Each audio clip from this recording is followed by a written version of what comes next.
High above the Danube, at the peak of Buda's Castle Hill, one silhouette dominates the skyline. This is Matthias Church, recognizable by a geometric roof of multicolored ceramic tiles that makes it look like a preserved artifact from a medieval storybook. But this site was never a quiet sanctuary. It survived the wreckage of the Mongol invasions, the sieges of the Ottoman Wars, and the heavy aerial bombings of 1945.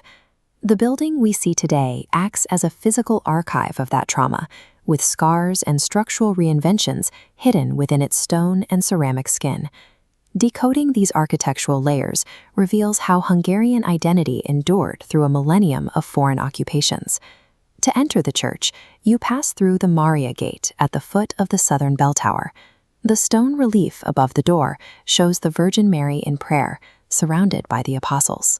In the Middle Ages, this threshold served as a theological invitation, marking the transition from the city streets into a space of divine protection.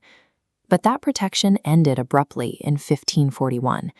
Following the Ottoman conquest, the church was stripped of its altars, and its medieval roof was removed, and the interior was repurposed as a mosque for the next 150 years. During the siege to reclaim the city in 1686, an explosion shattered a section of the mosque's wall.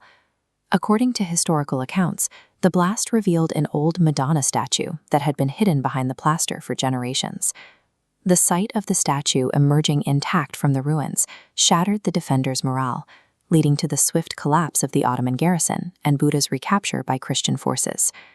For the people of Buda, the church walls had become an active participant in the war, hiding a religious relic for a century until it could be used as a psychological catalyst for victory. A shift to wonder. Inside, the atmosphere shifts completely.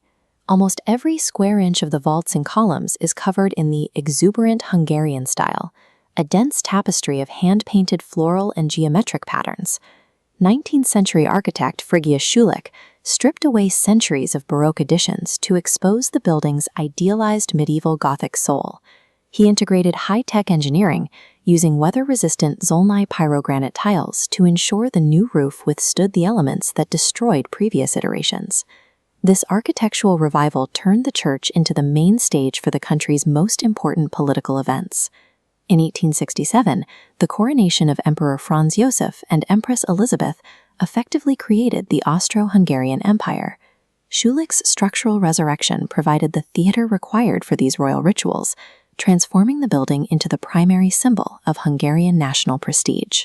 Beyond the grand coronations, the church contains smaller, intimate details, side chapels filled with flickering candles and the hushed echoes of private prayers. While the history books focus on violent sieges and imperial weddings, the building functions today as an active Catholic parish for the local residents of the Castle District. Respect for this living spiritual role is strictly enforced.